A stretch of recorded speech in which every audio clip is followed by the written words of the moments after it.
Nous allons donc dans Galates chapitre 3, des versets 1 à 29. Et donc nous poursuivons dans Galates un livre que nous avons débuté il y a 2 semaines à peu près. Enfin, oui, 2 semaines. J'ai apporté un premier message, puis Alex. Et nous poursuivons donc en Galates chapitre 3. Quelquefois, nous pouvons nous questionner pour savoir comment Dieu agit. Dieu, on parle de Dieu, nous avons encore parlé de Dieu ce matin, mais qu'est-ce qu'il fait exactement?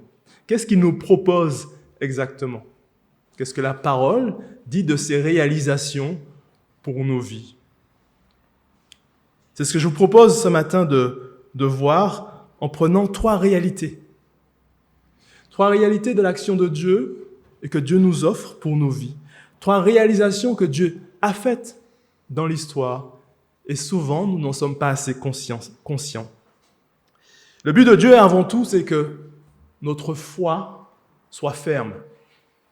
Dans un monde où il peut y avoir des périodes de baisse de foi, de tentation, d'épreuves, ce que le Seigneur souhaite, c'est que notre foi perdure. Que nous restions attachés au Christ et non que nous dévions. Que notre foi puisse aller de l'avant, puisse être enracinée en Christ. Et que notre foi surtout porte du fruit pour le Seigneur.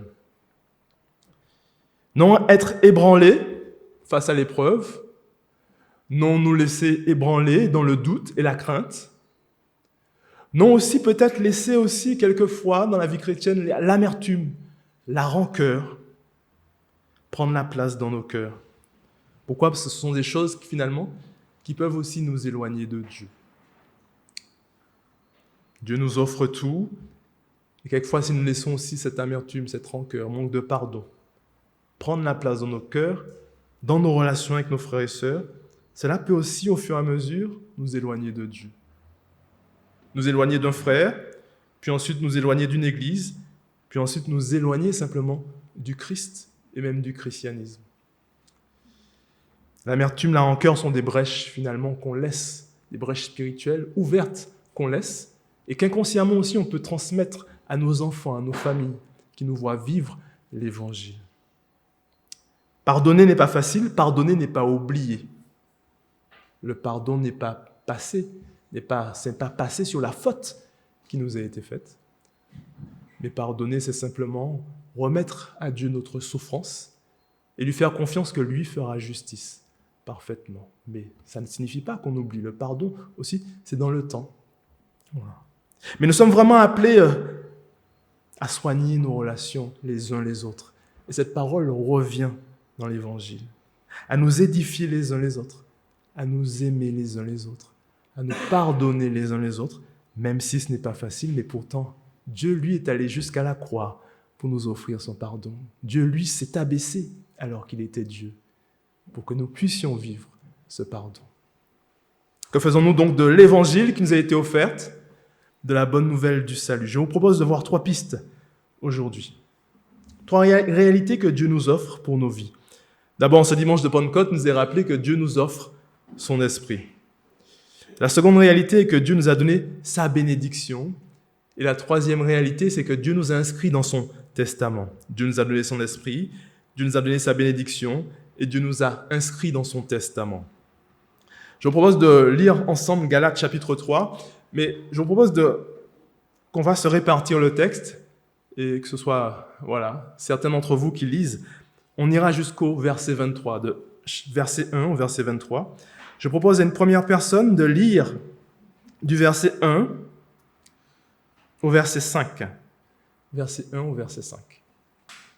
Alors, c'est la première réalité. Il y a une réalité forte ici, une réalité que Dieu nous a donnée par Jésus-Christ, et c'est le don de son esprit. Et ce dimanche de Pentecôte nous le rappelle. D'abord, on le voit du verset 1, l'apôtre Paul va reprendre fortement les Galates. Et on le dit depuis 2 prédications. Êtes-vous insensés? Le terme insensé en grec, c'est presque, vous n'êtes pas irrationnel. C'est irrationnel ce que vous faites. Vous réfléchissez de manière humaine. Vous ne comprenez pas ce que Dieu fait spirituellement, les réalités qu'il vous offre. Il y a cette idée que les Galates, vraiment, c'est comme s'il y a une folie. Ils se sont écartés de ce que Dieu leur offrait pour choisir quelque chose finalement qui est du toc, quelque chose qui n'est pas solide, quelque chose qui est du faux en fait. L'apôtre Paul a prêché en Galatie, la région de Galatie, et plusieurs églises ont été formées, bâties. Il a prêché avec Barnabas, 3 voyages missionnaires, et puis des personnes se convertissent. Ils sont réunis en église. Mais c'est des personnes aussi qui abandonnent finalement leur Dieu, les dieux qu'ils adoraient à l'époque, dans un empire romain, des dieux aussi, une manière de vivre dans leur culture, des choses qu'ils abandonnent aussi de leur histoire familiale pour se tourner vers Christ. Et on voit que souvent, on le voit avec porte ouverte, au niveau des chrétiens persécutés et dans certains pays du monde ou régions, comment des hommes et des femmes choisissent Christ, mais ils sont aussi sous le coup de la persécution, rejetés par leur famille, rejetés dans leur travail, rejetés même dans leur village ou dans leur ville, persécutés à cause de leur foi naissante, choisie en Christ. Donc on voit que vraiment, les Galates, certes, sont perturbés. Et l'apôtre Paul veut leur faire comprendre, le choix que vous avez fait n'est pas rationnel. Je vous ai annoncé Christ crucifié et la puissance qui va avec. Vous avez vécu des expériences avec Christ. Vous avez traversé des persécutions. Vous avez vu ce que Christ a fait dans vos vies. Comment pouvez-vous alors retourner en arrière? Ce n'est pas logique. Vous réfléchissez d'une manière humaine. Des personnes viennent après l'apôtre Paul et vous proposent alors des choses qui semblent paraître du solide, mais c'est du toc, c'est du faux, ça ne sauve pas. Des gens venaient après l'apôtre Paul de faux enseignements et présentaient un évangile, Jésus-Christ plus, une crucifixion plus quelque chose, ou un mauvais message sur la crucifixion du Christ. Les Galates sont donc ébranlés, perturbés dans leur foi. Et l'apôtre Paul les interpelle avec force, insensé. C'est la folie. Vous raisonnez. Vous êtes complètement perturbés. Il est comme un père qui veut ramener ses enfants auprès de lui, leur faire comprendre que le message de l'évangile qui a été annoncé est la puissance de Dieu. C'est un message qui ne vient pas de lui. Il le dit dès le chapitre 1. Il est apôtre parce que Dieu l'a choisi, l'a appelé et l'a envoyé témoigner de l'évangile, la bonne nouvelle du salut en Christ vers les païens. C'est Dieu qui s'est révélé à lui alors qu'il était persécuteur de l'Église pour que l'évangile progresse, que des gens, des hommes et des femmes soient sauvés. Et on voit justement cette progression de l'évangile qui arrivait jusqu'en Galatie. Mais nous aussi, nous pouvons être perturbés dans notre foi, comme les Galates, face à la persécution, le rejet, le doute, la crainte, peut-être des épreuves financières, des épreuves au travail. On peut vouloir se rassurer que Dieu agit bien, que Dieu est vraiment intervenu pour ma vie et qu'il intervient encore. Et certains peuvent nous proposer quelque chose de plus. Si tu fais ça, Dieu va t'aider. Si tu jeûnes longtemps, Dieu va intervenir. Si tu choisis telle chose, Dieu va faire pour toi. Oubliant la puissance qui a été déployée pour eux en Jésus-Christ. Il est bon de prendre du temps avec Dieu, oui, dans le jeûne par exemple, mais ce n'est pas un moyen d'acheter les privilèges de Dieu, d'acheter la grâce de Dieu. Nous pouvons rechercher la présence de Dieu par la prière, mais la prière ne nous sert pas non plus à acheter Dieu, à acheter sa bienveillance, sa bonté. Non, Dieu nous donne tout déjà par le Christ. Et nous avons besoin encore d'entendre cela pour ne pas aller dériver, chercher finalement la grâce de Dieu qui est déjà présente dans sa plénitude pour nous en Jésus-Christ. Donc ce message nous concerne encore aujourd'hui. Certains peuvent aller chercher un second baptême peut-être, une seconde réalisation, peut-être une manifestation de l'Esprit encore plus puissante. Or, l'apôtre Paul leur rappelle qu'en ayant cru en Christ, ils ont reçu le don de l'Esprit Saint. La Pentecôte nous le rappelle et il le dit, verset 2, « Je ne vous poserai qu'une seule question. À quel titre avez-vous reçu le Saint-Esprit? Est-ce parce que vous avez accompli la loi ou parce que vous avez accueilli avec foi la bonne nouvelle que vous avez entendue? » Et il poursuit jusqu'au verset 5. « Manquez-vous à ce point d'intelligence? après avoir commencé par l'Esprit de Dieu, est-ce en comptant sur vos propres ressources que vous allez parvenir à la perfection. Lorsque Dieu vous donne son esprit, est-ce qu'il accomplit et qu'il accomplit parmi vous des miracles, le fait-il parce que vous obéissez à la loi ou parce que vous accueillez avec foi la bonne nouvelle que vous avez entendue? Le temps de la Pentecôte nous rappelle que Dieu a répandu avec abondance son esprit. D'abord donné aux apôtres, mais ensuite les apôtres qui le répandent avec abondance pour l'Église. Alors que dans l'Ancien Testament, l'esprit était donné avec parcimonie à certains rois, certains prophètes, mais aussi donné aussi, par exemple, à ceux qui ont construit le tabernacle. Et voilà que dans le Nouveau Testament, Dieu nous donne son esprit avec abondance. Il ne s'agit pas de quelques prémices, mais de l'abondance de l'esprit dans sa plénitude qui vient habiter chez le croyant, pour celui qui a placé sa foi en Christ. Et cela, nous ne sommes pas assez conscients de ce que Dieu a fait. Et pourtant, c'est une réalité forte, ce don de l'esprit de Dieu, désormais pour son Église. Dieu qui nous offre son esprit, Jésus disait à ses disciples, « Je pars, mais je vous enverrai un autre consolateur. » Le Paraclet qui viendra, qui est là, finalement, jusqu'au retour de Christ qui vient demeurer chez le croyant.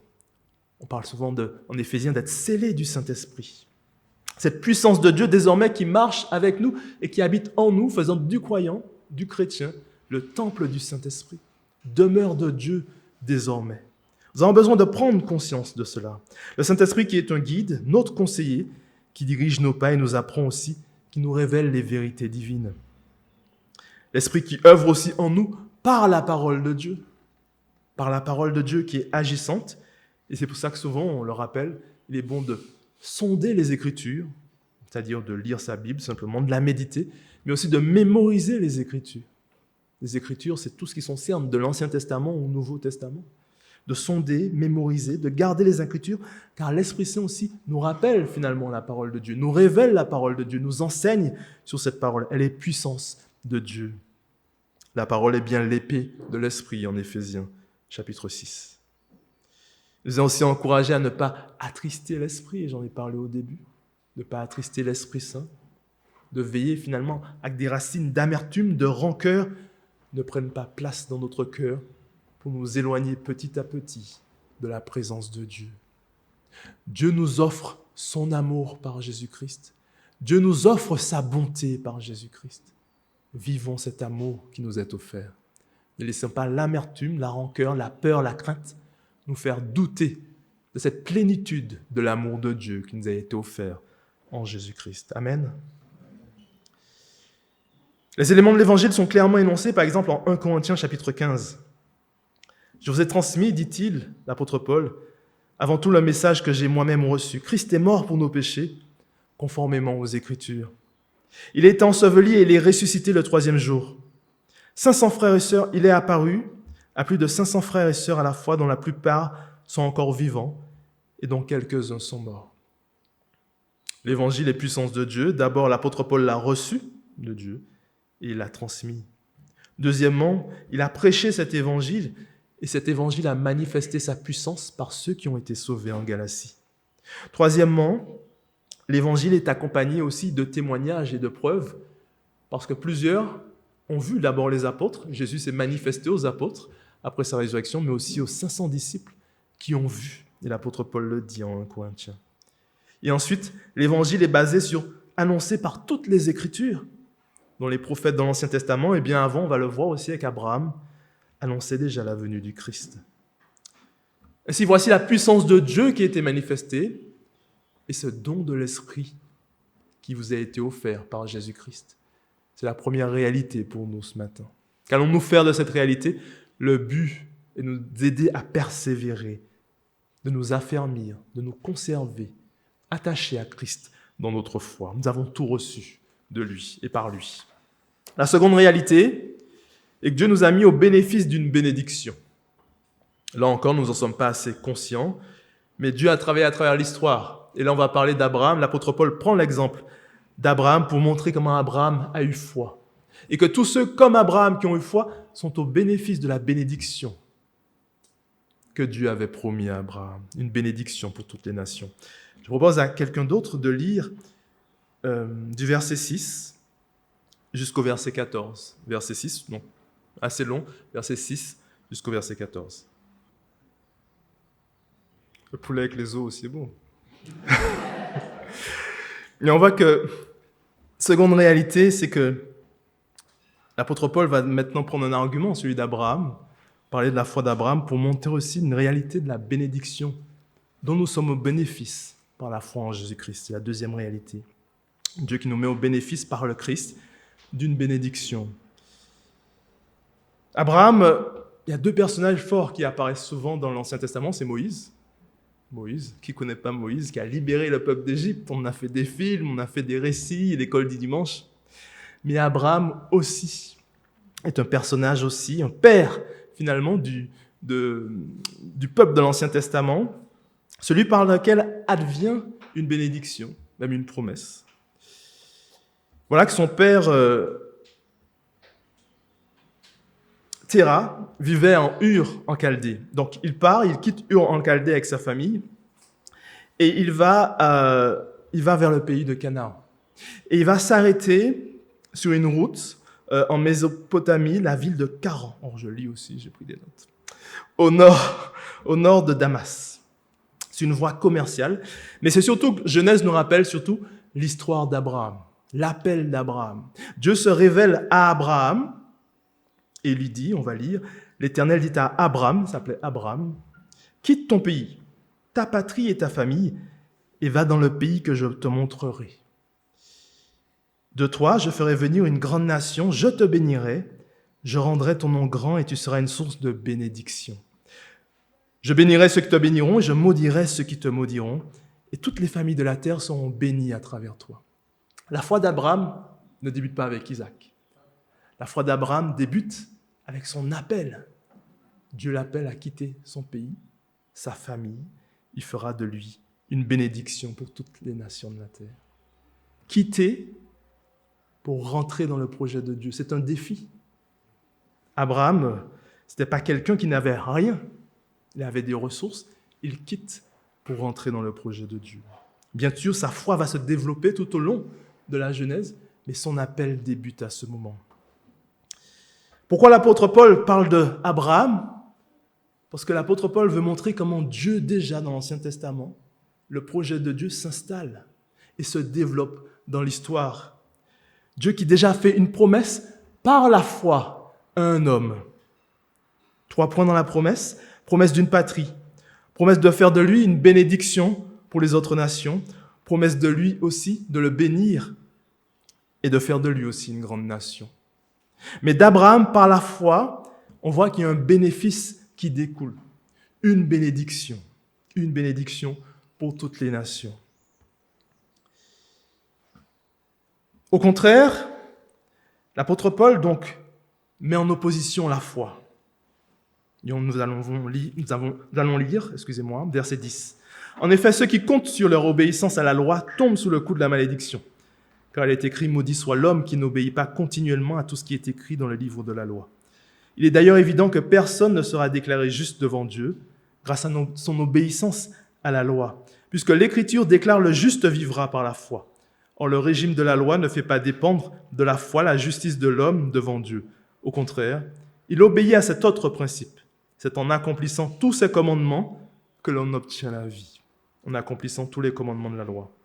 Le Christ nous a libérés de la malédiction que la loi faisait peser sur nous en prenant la malédiction sur lui, à notre place.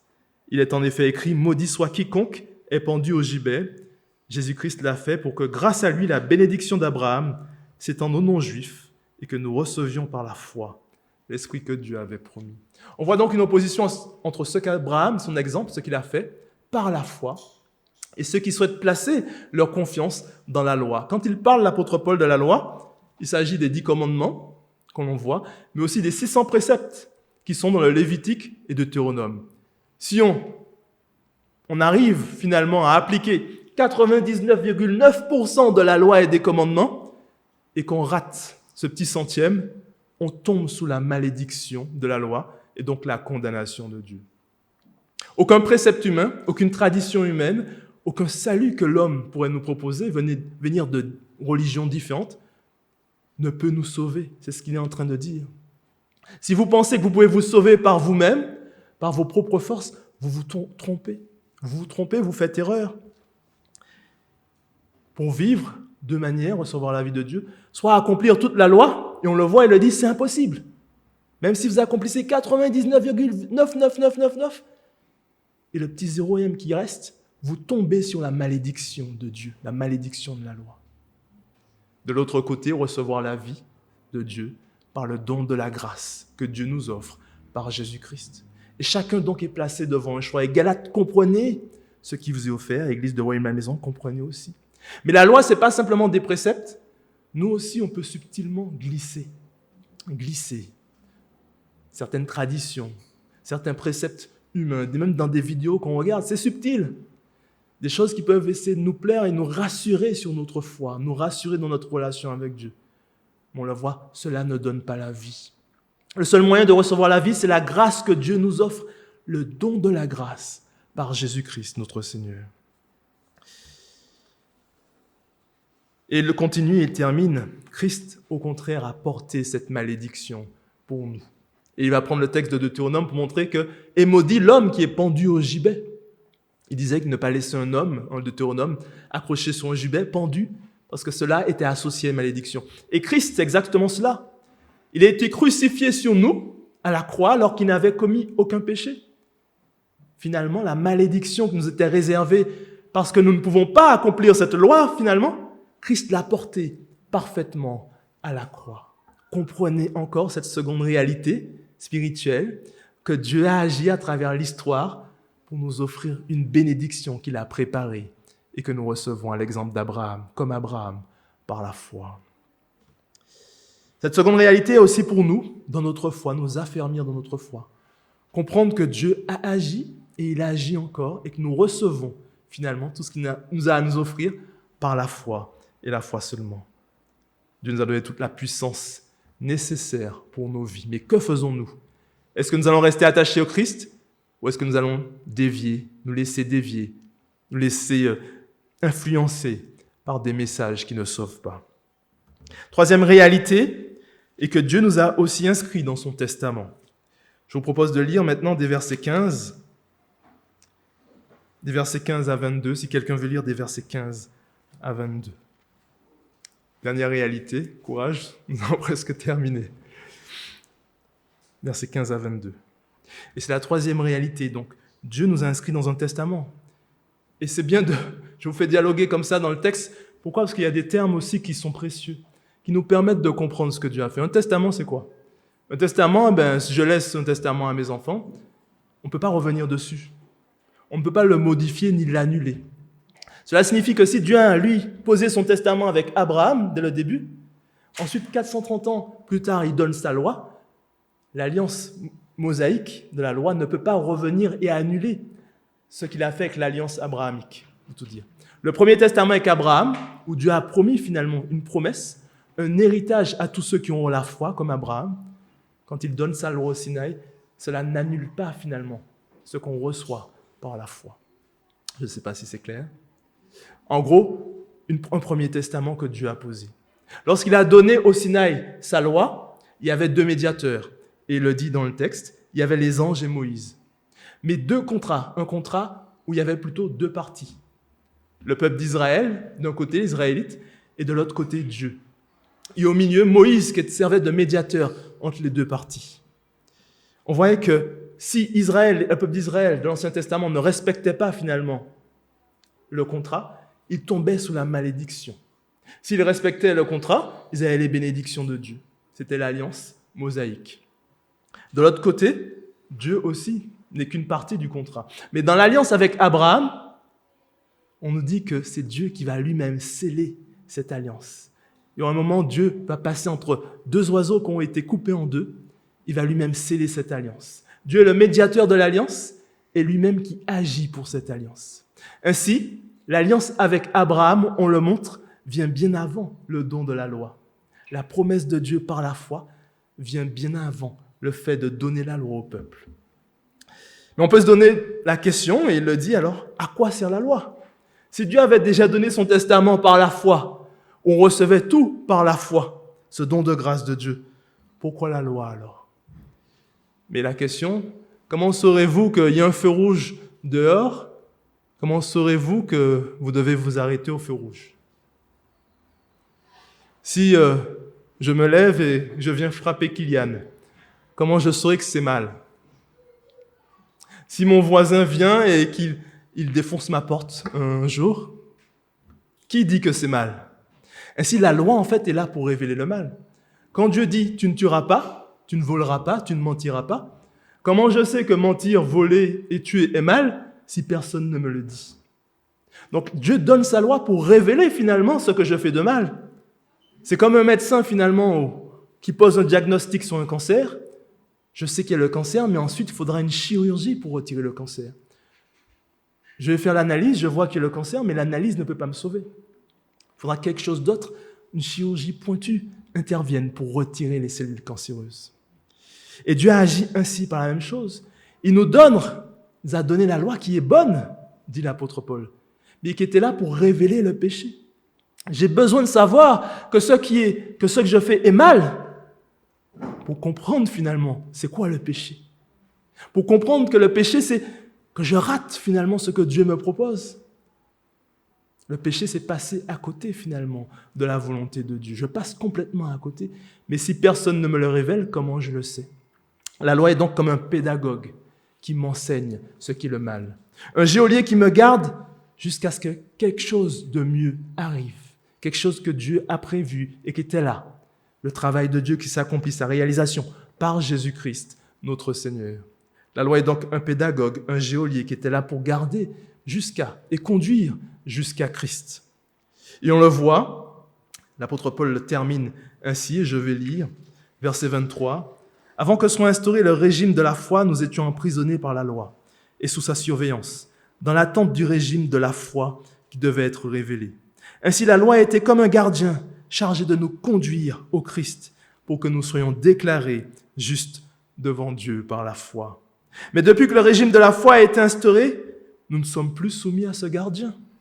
Maintenant, par la foi, verset 26, en Jésus-Christ, vous êtes tous fils de Dieu, filles de Dieu. Car vous tous qui avez été baptisés par le Christ, pour le Christ, vous êtes revêtus du Christ. Il n'y a donc plus de différence entre les Juifs et les non-Juifs, entre les esclaves et les hommes libres, entre les hommes et les femmes. Unis à Jésus-Christ, vous êtes tous un. Si vous lui appartenez, vous êtes la descendance d'Abraham. Et donc aussi les héritiers des biens que Dieu a promis avec Abraham. On le voit, Dieu nous offre son esprit, première réalité. Dieu nous offre sa bénédiction qui s'accomplit pleinement par le Christ, par la foi en Jésus-Christ. Et Dieu nous inscrit dans son testament, qu'il aussi trouve son accomplissement pleinement dans le Christ. Voilà des réalités que Dieu a fait pour notre vie. Des réalités que nous sommes à saisir. C'est la puissance de l'Évangile ici qui est proclamée. Cette puissance de l'Évangile est suffisante pour nos vies, nous amener au salut, mais aussi pour nos vies dans ce qu'on appelle la sanctification, une sanctification croissante, une transformation intérieure de l'être et de nos cœurs. Dieu a tout donné qui était nécessaire pour notre vie, notre salut, notre croissance avec lui. N'allons pas chercher ailleurs. Ainsi, voilà 3 réalités de l'action de Dieu. Ça, c'est concret. Je vous encourage à conserver ces réalités, qu'elles vous encouragent, mais qu'elles vous emmènent aussi à la joie chaque jour, à la reconnaissance envers Dieu. Que nous puissions nous lever chaque matin, non avec de la rancune, de l'amertume, mais que la joie de Dieu soit dans nos cœurs, en nous rappelant ces réalités que Dieu a accomplies pour nous. Amen. Amen. Je vais prier pour terminer. Seigneur, merci pour l'Évangile qui est la puissance de Dieu, oui. Une puissance que tu as déployée et dont nous sommes au bénéfice. Nous voulons te remercier aujourd'hui pour cette puissance et nous rappeler qu'elle est pleinement suffisante pour notre salut et notre croissance avec toi. Seigneur, nous voulons nous rappeler que voilà, tu as donné ton Fils unique afin qu'il meure pour notre péché. L'Évangile est la bonne nouvelle parce que notre salut est accompli. Notre vie éternelle est accomplie, nous l'avons reçue en Jésus-Christ. Et notre place avec toi dans la nouvelle création est garantie. Seigneur, nous voulons nous souvenir que tu as tout accompli. Nous voulons nous saisir de ces réalités pour nos vies aujourd'hui, Seigneur. Que la réalisation de ces réalités nous donne une joie pleine et entière chaque jour, Seigneur. Viens remplir nos cœurs de ta joie, de ta paix, de la plénitude de ton esprit, Seigneur. Nous puissions aussi refléter Christ de plus en plus, le témoigner dans le monde et le refléter aussi dans l'amour que nous avons les uns pour les autres. Alors, tu l'as dit aussi, comment finalement témoigner finalement que nous avons compris finalement, que nous avons mis notre foi en Christ, c'est par l'amour que nous avons les uns pour les autres, l'amour vécu. Oui, Jésus parle, il dit à ses disciples, si vous aimez les uns les autres, alors le monde verra que vous êtes mes disciples. Que cela puisse être manifeste dans nos vies, Seigneur. Cette puissance de l'Évangile, la puissance de ton esprit, dans sa plénitude et son abondance, puisse être matérialisée concrètement dans nos vies. Ainsi, je vais lire 1 Pierre, chapitre 1, versets 3 à 4, pour terminer. Il nous a fait naître de nouveau à travers la résurrection de Jésus-Christ pour une espérance vivante, pour un héritage qui ne peut ni se détruire, ni se souiller, ni perdre son éclat. Et il vous est réservé dans le ciel. Amen.